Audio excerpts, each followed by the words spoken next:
नमस्कार, मैं हूं आपके साथ मयंक। आज 24 तारीख है। पिछले 12 घंटे के अंदर ईरान, अमेरिका और इजराइल से जुड़े सारे अपडेट्स मैं आपको बताऊंगा।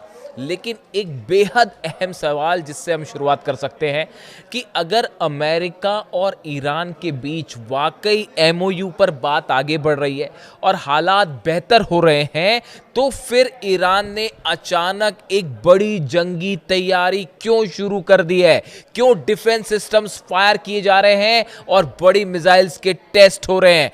क्या ईरान इस बात को जानता है कि ये जो शांति दिखाई दे रही है ये आने वाले तूफान के पहले की शांति है और कुछ ही दिनों बाद एक बार फिर जंग छिड़ सकती है, एक बार फिर धोखा हो सकता है?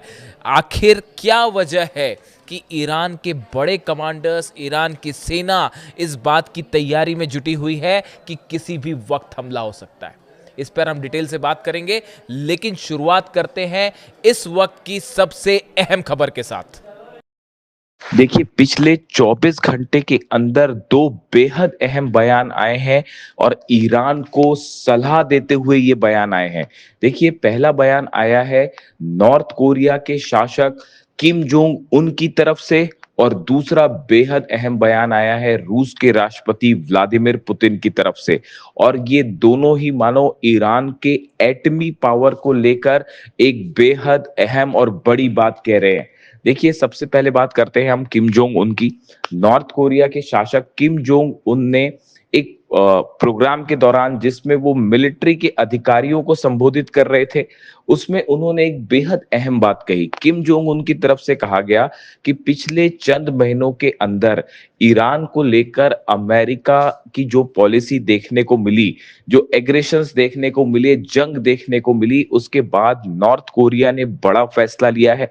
नॉर्थ कोरिया ने अपने एटमी हथियारों को तेजी से बढ़ाना शुरू कर दिया है। किम जोंग उन का कहना है कि अमेरिका और इजराइल जैसे देशों का सिर्फ एक इलाज है कि देश के एटमी पावर को बढ़ाया जाए, एटमी शक्ति को बढ़ाया जाए, ताकि अमेरिका और इजराइल जैसे देश हमला ना कर सके। देखिए, ये बेहद अहम बात है जो किम जोंग उन कह रहे हैं। किम जोंग उन ने एक बात और कही कि आजकल जो राष्ट्रवाद की परिभाषा अमेरिका और इजराइल जैसे देशों में देखने को मिल रही है, यूरोप के कुछ देशों में देखने को मिल रही है, ये बेहद खतरनाक है। और इस विचारधारा के चलते कई देशों पर हमले की कोशिश हो रही है, हमले हो रहे हैं।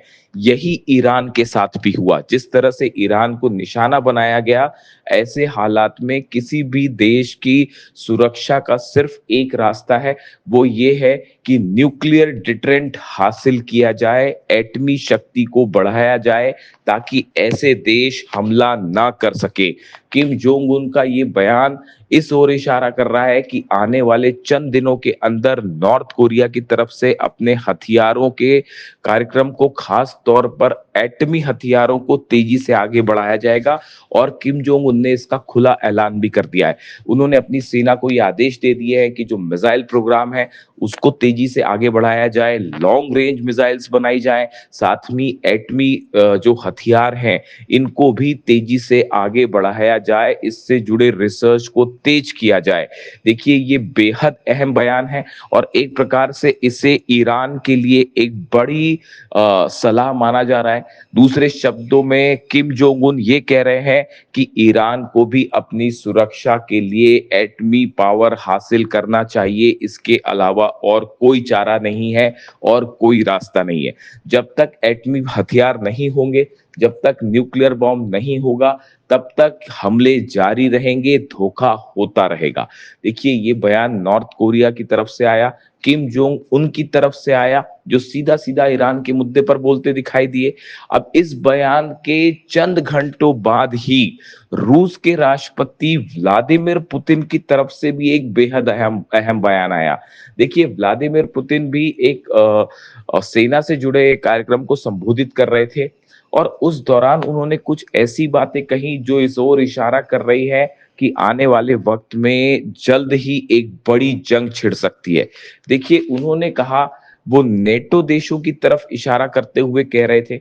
रूस की तरफ से ये कहा गया, पुतिन की तरफ से ये कहा गया कि ऐसा लग रहा है कि नेटो के देश, उन्होंने ट्रंप का अमेरिका का नाम नहीं लिया, लेकिन उनके कहने का मतलब अमेरिका से भी था। ये सीधा हमला ट्रंप पे माना जा रहा है। पुतिन ने कहा कि नेटो देश अब रूस के खिलाफ सीधे जंग की तैयारी कर रहे हैं। जिस तरह से पिछले चंद दिनों में हमले शुरू हुए रूस के ऊपर, रूस की 80 से 85 ऑयल रिफाइनरीज को निशाना बनाया गया। अब पुतिन का कहना है कि जिन हथियारों से हमले हो रहे हैं, रूस को जिस तरह से निशाना बनाया जा रहा है, ये नेटो देशों की, अमेरिका की साजिश है और नई जंग भड़काना चाहते हैं नेटो के देश। इसके साथ ही देखिए, पुतिन ने भी एक बेहद अहम बात कह डाली है। पुतिन ने ये कहा है कि रूस की सेना अपने एटमी हथियारों के रिसर्च को बढ़ाएगी, अपने एटमी हथियारों के जखीरे को मजबूत बनाएगी। देखिए, ये बात वही है जो किम जोंग उन कह रहे हैं, और किम जोंग उन के बयान के चंद घंटों के अंदर ही पुतिन का भी ये बयान आया, और पुतिन का भी कहना यही है। दूसरे शब्दों में पुतिन ये कहते दिखाई दे रहे हैं कि नेटो देशों के एग्रेशन के खिलाफ, अमेरिका के हमलों के खिलाफ अगर कोई सबसे अच्छी नीति है सुरक्षा की, तो वो नीति है एटमी हथियार बनाना, लॉन्ग रेंज मिसाइल्स होना। उनका ये कहना है, अगर किसी भी देश के पास मिसाइल्स हैं या फिर एटमी हथियार है, तो वो उस देश के लिए एक बड़े डेटरेंट का काम कर सकते हैं और दूसरे देश हमला नहीं कर पाएंगे। देखिए, जिस तरह से ईरान पर हमले हुए, ये कहा गया कि ईरान अपना न्यूक्लियर प्रोग्राम आगे बढ़ा रहा है, ईरान एटमी हथियार बना रहा है, जबकि ऐसा कुछ नहीं था। पूरी तरह से झूठी और बेसलेस बात थी, जिसके आधार पर ईरान पर लगातार हमले किए अमेरिका ने। लेकिन नतीजा सामने है, अमेरिका और इजराइल को इस जंग में मुंह की खानी पड़ी। अब हालात ये है कि अमेरिका के साथ एमओयू साइन हो चुका है और तमाम तरह की डील्स की बातें हो रही हैं, लेकिन ये डील साइन होने के पहले ही पटरी से उतरती दिखाई दे रही है और अहम मुद्दों पर कोई सहमति नहीं बन पा रही है। चाहे वह 12 अरब डॉलर की फ्रीज संपत्ति का मामला हो, चाहे 300 अरब के कंपनसेशन का मामला हो, जो नुकसान हुआ ईरान को उसकी भरपाई का मामला हो, इसके अलावा न्यूक्लियर इंस्पेक्शन को लेकर, न्यूक्लियर जो ठिकाने हैं ईरान के, वहां पर क्या आईएईए के इंस्पेक्टर जाएंगे, इसको लेकर भी अमेरिका और ईरान एक मत नहीं है और हालात बिगड़ते दिखाई दे रहे हैं। ऐसे में हॉर्मूज का मैनेजमेंट कैसे होगा, इसको लेकर भी हालात साफ नहीं है। ईरान ने ओमान के साथ एक बड़ी बैठक की है कि आगे कैसे मैनेज किया जाए, स्टेट ऑफ हॉर्मूज में एडमिनिस्ट्रेशन कैसे हो जहाजों का, इसको लेकर एक बड़ी बैठक हुई है ओमान और ईरान की, जिस पर अमेरिका को आपत्तियां हैं। अमेरिका का कहना है किसी तरह का कोई भी सर्विस चार्ज हॉर्मूज में नहीं लेने दिया जाएगा। इस मुद्दे को लेकर भी अमेरिका और ईरान आमने सामने हैं। वहीं डोनाल्ड ट्रंप की तरफ से भी ये बयान आ गया है कि आईएईए के इंस्पेक्टर्स जो हैं वो ईरान जाएंगे और न्यूक्लियर साइट्स पर जो है वो पता लगाएंगे कि वहां क्या हालात है, जिसको लेकर भी ये साफ नहीं है कि ईरान इसको इजाजत देगा या नहीं। ईरान की तरफ से साफ कह दिया गया है कि फिलहाल इस तरह की कोई परमिशन नहीं दी गई है। ऐसे में ये माना जा रहा है कि अमेरिका और ईरान के बीच चंद दिनों बाद एक बार फिर बड़ी जंग देखने को मिल सकती है। जिस तरह से लेबनान और गाजा में हमले जारी हैं नेतन्याहू के, वो इस ओर इशारा कर रहे हैं कि सीज फायर पूरी तरह से फेल है, खास तौर पर लेबनान में और गाजा में। इन हालात में जहां पूरा मिडिल ईस्ट एक बार फिर जंग की ओर बढ़ता दिखाई दे रहा है धीरे धीरे, ऐसे में रूस की तरफ से और नॉर्थ कोरिया की तरफ से ईरान को बड़ी वार्निंग्स आई हैं, बड़े संकेत दिए गए हैं, और दोनों ही बयान पुतिन और किम जोंग उन के, जो कि ईरान की जंग की ओर इशारा करते हुए ये कहा गया कि अगर सुरक्षा का कोई रास्ता है तो वो सिर्फ एटम बम है। देखिए, सीधे तौर पर पुतिन ने ईरान का नाम नहीं लिया, लेकिन नॉर्थ कोरिया के तानाशाह जो हैं, उन्होंने किम जोंग उन की तरफ से ये सीधा सीधा ईरान की जंग से जोड़कर इसको बात को कहा गया, और उन्होंने साफ कहा कि अमेरिका और इजराइल जैसे देशों का हमलों का कोई अगर इलाज है तो वो इलाज है एटमी डेटरेंस हासिल करना।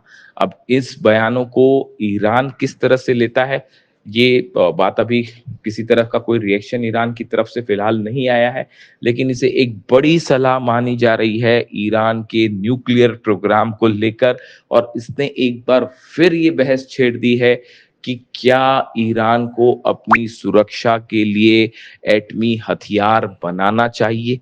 क्या जब तक ईरान के पास एटमी शक्ति नहीं होगी तब तक बार बार अमेरिका और इसराइल धोखा करते रहेंगे, डील के नाम पर दगाबाजी होती रहेगी और मौका देखते ही फिर से ईरान पर हमला होगा?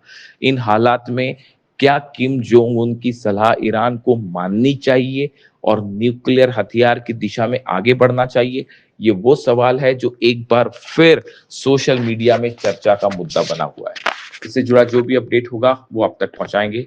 वीडियो कैसा लगा कमेंट करके जरूर बताइए। Thank you so much.